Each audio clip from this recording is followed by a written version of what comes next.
सारी उम्र निकल जाती है, लेकिन भगवान का नाम नहीं ले पाते।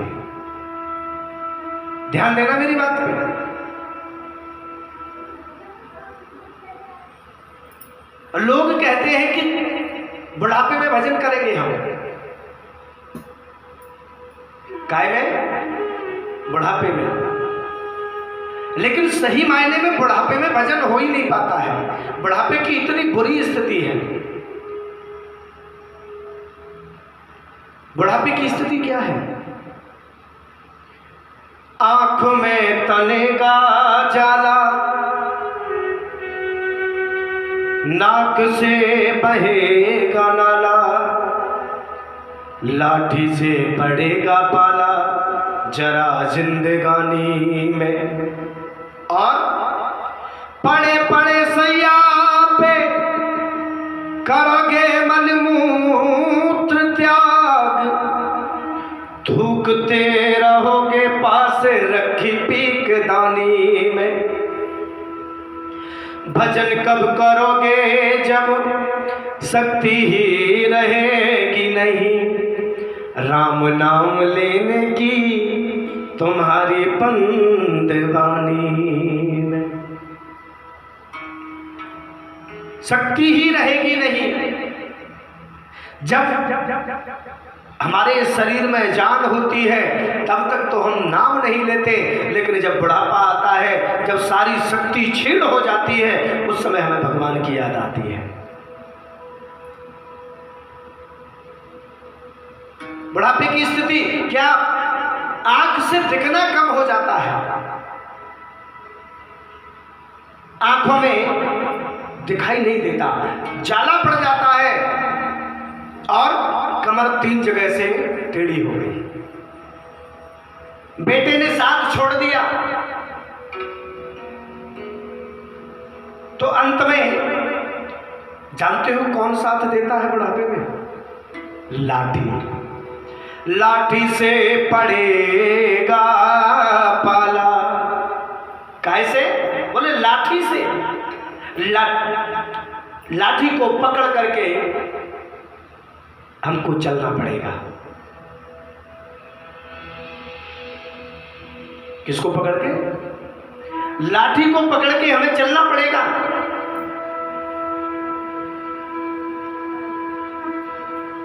पड़े पड़े सैया पे करोगे मलमूत्र त्याग, थूकते रहोगे पास रखी पीक दानी में।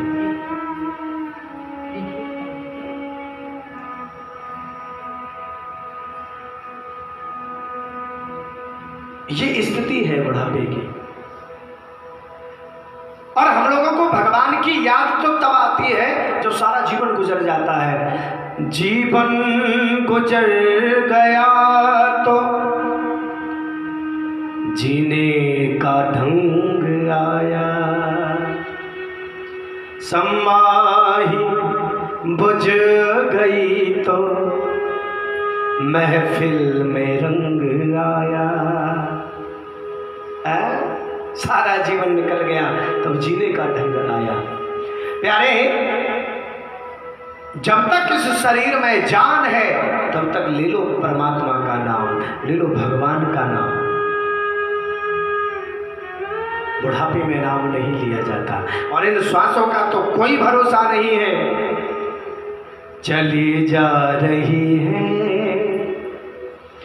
अनमोल श्वासें, जो कुछ बची है इन्हीं को संभालो। इन श्वासों का कोई भरोसा नहीं, जैसे आई है वैसे ही चली जा रही है। श्वासों का क्या भरोसा, रुक जाए कब कहाँ पे, इनका कोई भरोसा नहीं, कब कहाँ जाकर के ये धोखा दे दे। और सही बात यह है, हमारा जीवन सही मायने में क्या है? एक बहुत बड़ा अजगर सर्प है। ध्यान देना मेरी बात पर।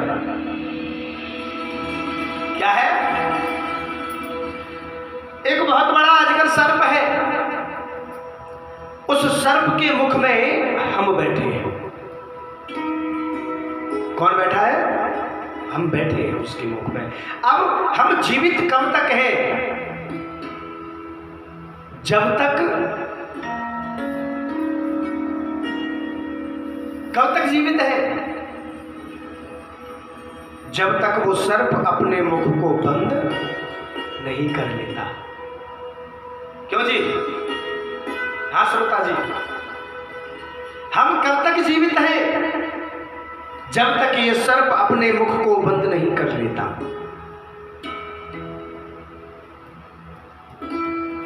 जिस दिन ये अजगर सर्प अपने मुख को बंद करेगा, उसी समय राम नाम सत्य है। उसी दिन ये हमारा जीवन नष्ट है, उसी दिन हमारा जीवन खत्म है।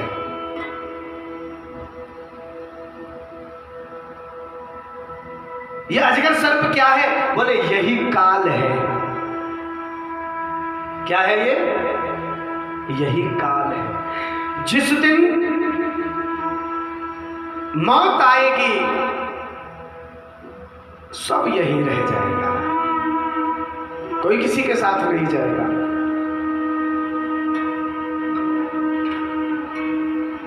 सज धज कर जिस दिन मौत की सहजादी आएगी, न सोना काम आएगा, न चांदी आएगी। सज धज कर जिस दिन मौत की सहजादी आएगी, न सोना काम आएगा, न चांदी आएगी। इतने बड़े बड़े महल बना करके हमने तैयार कर दिए, क्या ये हमारे काम आएंगे? नहीं आएंगे। जितना हमने कमाया है सब यही रह जाएगा।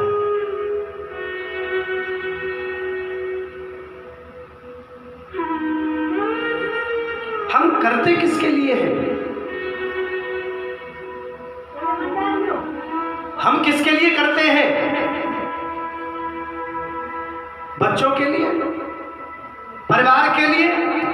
एक बात याद रखना, अगर पुत्र सुपुत्र है तो उसके लिए कमाने की आवश्यकता नहीं है, वो खुद अपने आप कमा लेगा। और यदि पुत्र कुपुत्र है तो आप कितना भी धन कमा करके रख जाना, पुत्र कुपुत्र निकल गया तो सारे धन को बर्बाद कर देगा। सुपुत्र के लिए भी कमाने की जरूरत नहीं है और कुपुत्र के लिए भी कमाने की जरूरत नहीं है। ध्यान देना। फिर किसके लिए करता है?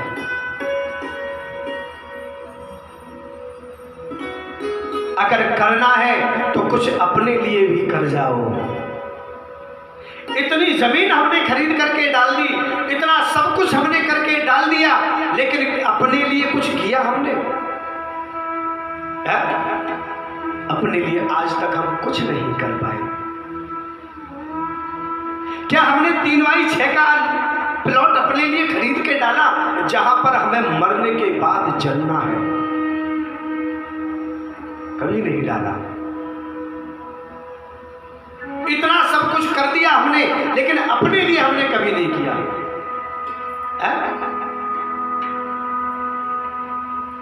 प्यारे, यदि हमारे साथ कुछ जाएगा तो वो केवल एक ही चीज है, क्या? सत्कर्म।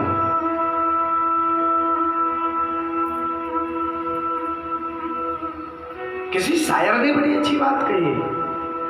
कोई कहता है कि सोने के महल हम बनवाएंगे, कोई कहता है कि शहंशाह हम बन जाएंगे, लेकिन जिंदगी की क्या औकात है, बस 4 दिन की चांदनी फिर अंधेरी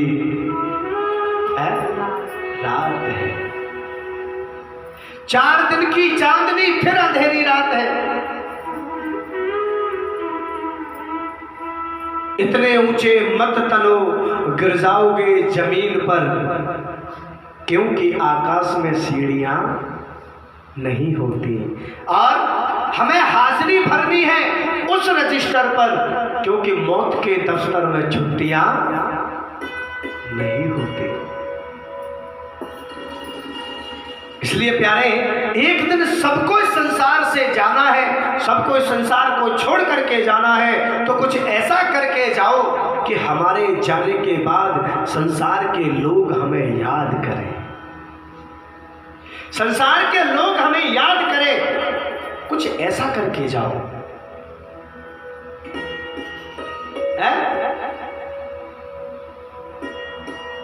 स्वर्ग और नरक क्या है? परम पूज्य हमारे गुरुजी महाराज कहते हैं, एक बड़ी सुंदर बात कहते हैं गुरुदेव। स्वर्ग और नरक क्या है, इसकी पहचान क्या है कि ये स्वर्ग में जाएगा या नरक में जाएगा? इसकी क्या पहचान है? इसकी सिर्फ एक ही पहचान है। क्या? मरने के बाद यदि लोग तारीफ करें, बड़ा सज्जन व्यक्ति था और वो जल्दी चला गया, उसको तो कुछ समय और रहना चाहिए था। जो लोग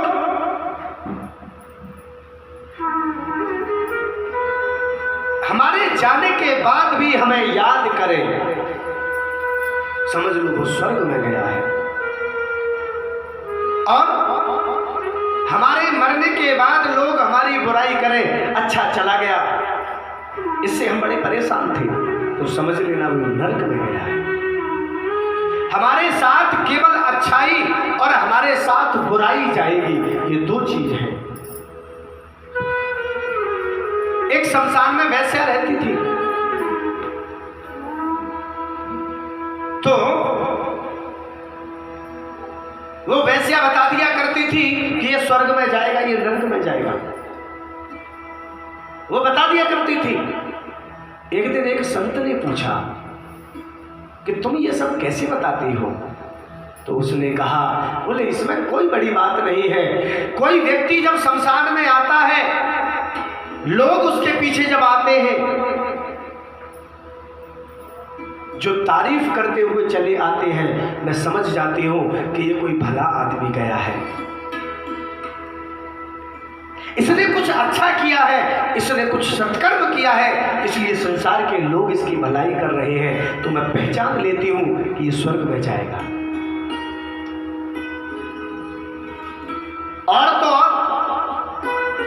कोई व्यक्ति जब जाता है और लोग बुराई करते हुए जाते हैं, तो मैं समझ जाती हूँ कि ये भला व्यक्ति नहीं है, ये कोई बुरा व्यक्ति है। इसने जीवन में कभी धर्म नहीं किया, इसने जीवन में कभी लोगों का भला नहीं सोचा।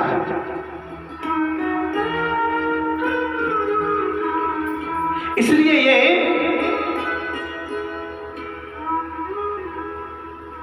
नरक में जाएगा। हमारे साथ यदि कुछ जाना है तो केवल अच्छाई और बुराई। चार लोग यदि हमारे जाने के बाद यदि तारीफ करते हैं, तो इससे अच्छी बात क्या है? सबसे बड़ी बात करना क्या है? बोले संसार से मन को हटाना है और भगवान के चरणों से मन को लगाना है।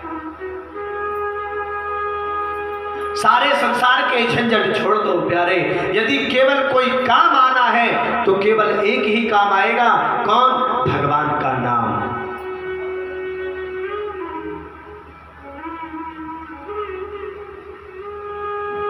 यदि संसार रूपी भवसागर से पार जाना है, इस जीवन को धन्य बनाना है, यदि इस जीवन को कृतार्थ बनाना है, तो केवल एक ही काम करना है। क्या? नाम लेने से तर जाएगा, पार भव से उतर जाएगा।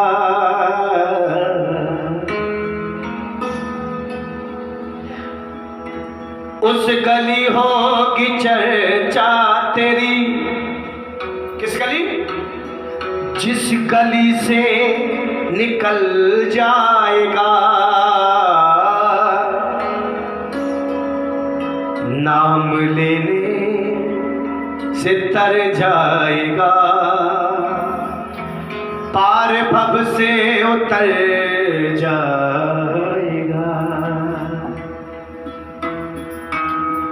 नाम लेने से तर जाएगा, पार भव से उतर जाएगा।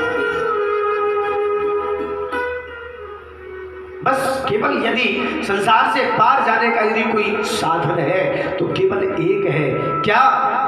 बोले राम नाम, कृष्ण नाम।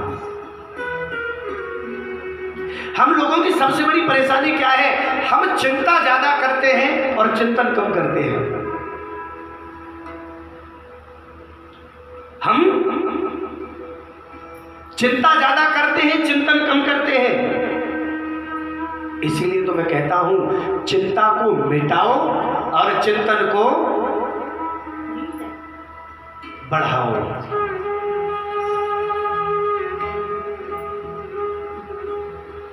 क्या करना है? चिंता को मिटाओ और चिंतन को बढ़ाओ। अब आप कहोगे कि चिंता मिटे कैसे, चिंतन बढ़े कैसे? तो केवल उसका एक ही माध्यम है, क्या? बोले श्रीमद् भागवत कथा। ये भागवत कथा कोई साधारण नहीं है।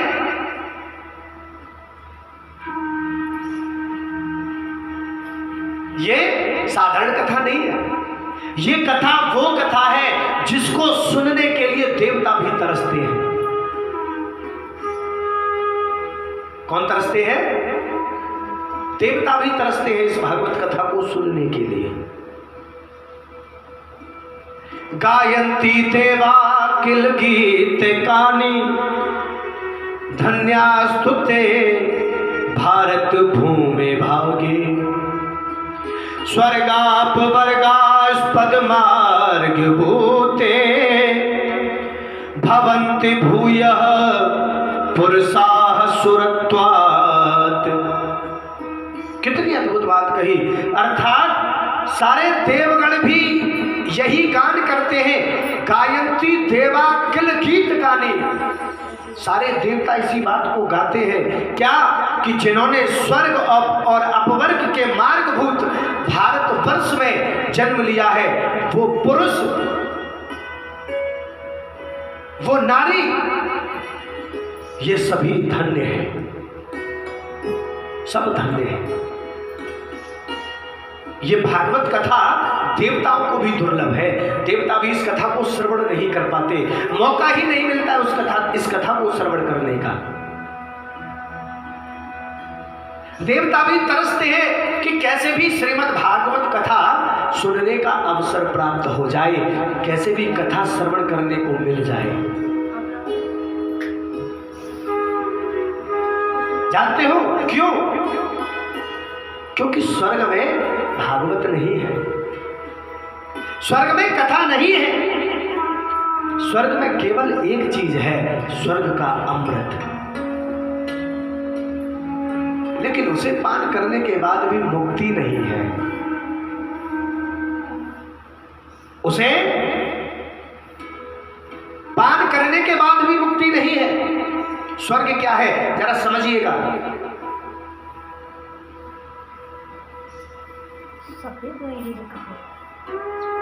स्वर्ग क्या है? स्वर्ग एक होटल है। क्या है? होटल। 5 स्टार होटल मान लीजिए आप स्वर्ग को। हम होटल में कब तक रह सकते हैं? कब तक रह सकते हैं? जब तक हमारे पास धन है। क्या है हमारे पास? धन। जब धन खर्च हो जाता है तो उस होटल से भी निकाल दिया जाता है।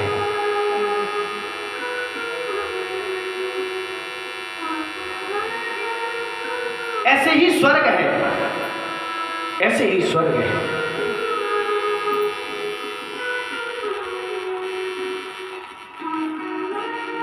स्वर्ग में भी हम तब तक रह सकते हैं जब तक हमारे सत्कर्म रूपी बैलेंस है, तब तक रह सकते हैं।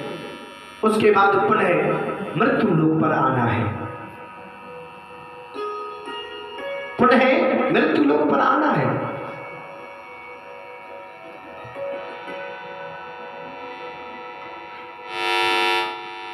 इसीलिए